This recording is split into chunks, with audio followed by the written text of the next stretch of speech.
Welcome to this lesson on evidence-based practice in pediatrics.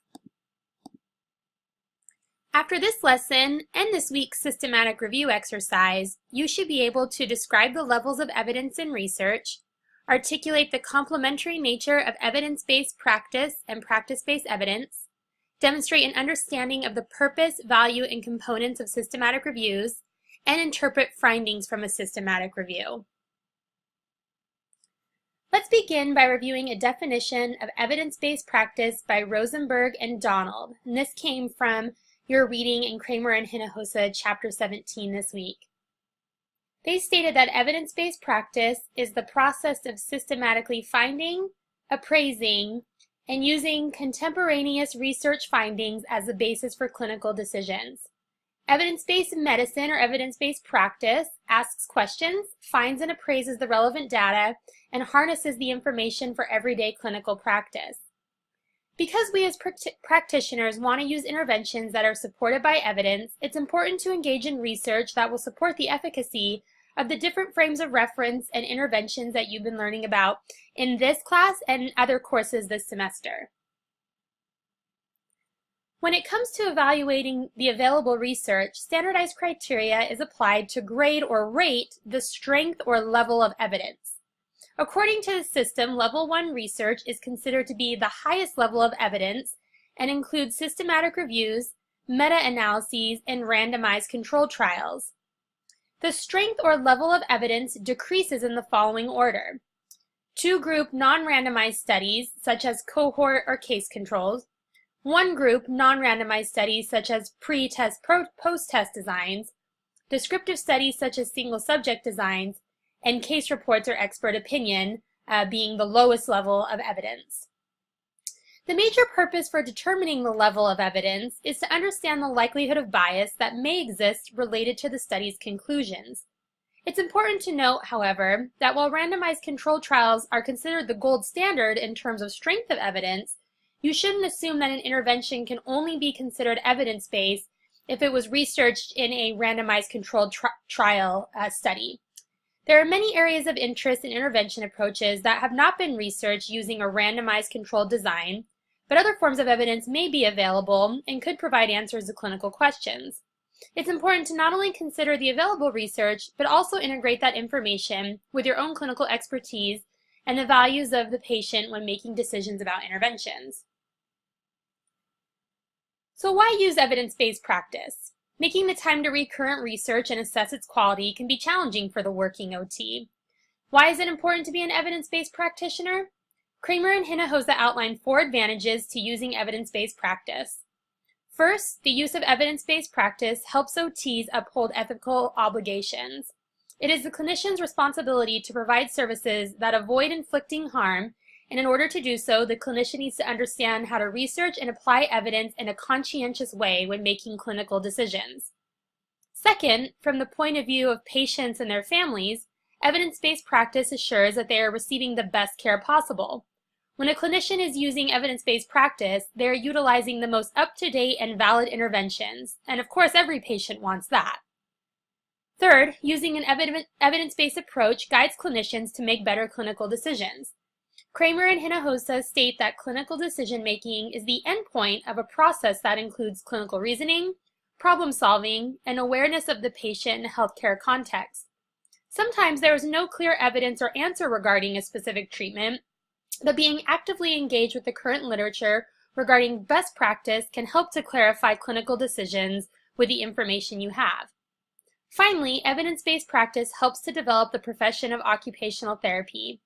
It ensures that OT is a theoretically sound and evidence-based profession rather than a profession based on opinion or traditions alone. While using an evidence-based approach is the standard in OT and other healthcare professions, there are some disadvantages and challenges of using this approach.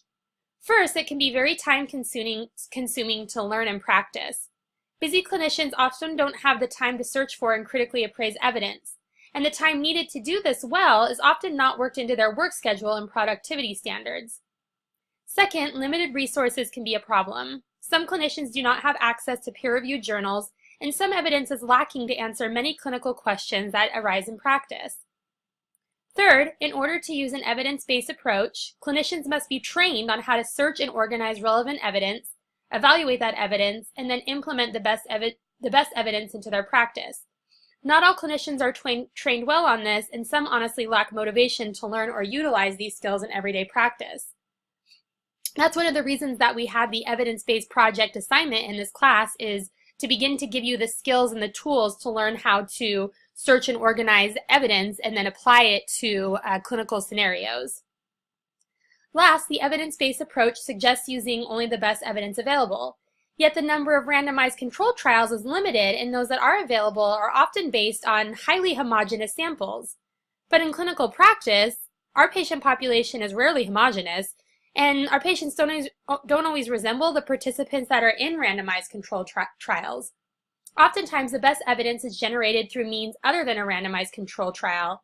Even though the studies may be of lower levels of evidence, such as from a qualitative study, there's still information and knowledge to be gained from those types of studies that can be applied in clinical practice.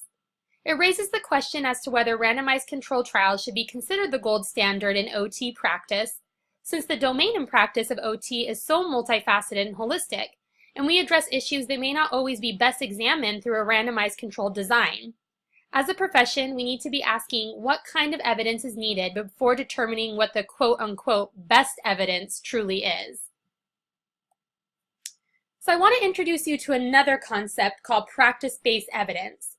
This approach goes beyond controlled trial empiricism to include evidence that reflects the effectiveness of a treatment as perceived and experienced by the patient, family members, providers, and community members. It recognizes that the real world and your practice setting cannot be controlled, but it's not sufficient to say, oh well, there isn't any available evidence that applies to my particular client, so I'm just going to go ahead and do this thing I read about or this thing that I saw a colleague do and hope that it works for my patient. Instead, you can be creating your own evidence by documenting what you're doing, the progress you're seeing, and measuring outcomes in your clinical setting. It's important to note that evidence-based practice and practice-based evidence are not two opposing approaches or like different camps, but rather they're complementary approaches. I like this quote by a physical therapist that said, "Practice informs research and research informs practice." While evidence-based practice offers a more global approach to service delivery with the intent to transfer information from studies from one setting to another, practice-based evidence is a more local approach to service delivery that's more specific to a particular setting and its population. Both are valuable and needed, and it's important as practitioners to be documenting what we are doing in practice and submitting our findings for publication, even if it's not a randomized controlled trial. So how can you create your own evidence? Practice-based evidence includes systematic data collection about the client's progress generated during their treatment to enhance the quality and outcome of care. I'm going to emphasize, though, that the data collection needs to be systematic and can't just include like regular SOAP notes or progress notes. Before starting to collect your own data, it's important to determine what the particular data should actually be. You need to consider how you will know if the client is improving and how you will know if the change is due to the intervention you're using and not some other factor. You also need to consider when you will discharge the client. And with each of these questions, you need to be asking yourself what exactly you're measuring, and is there an existing measurement tool that you can use, or do you need to create something? And what type of data will inform you best, and at what points in time do you need to collect the data? So those are all things that you need to be considering if you're going to be collecting data in a systematic way to support practice-based evidence. One approach that you can use in your own clinical practice, and one that I want you to be looking out for as you get ready to head out on field work, is the single case design.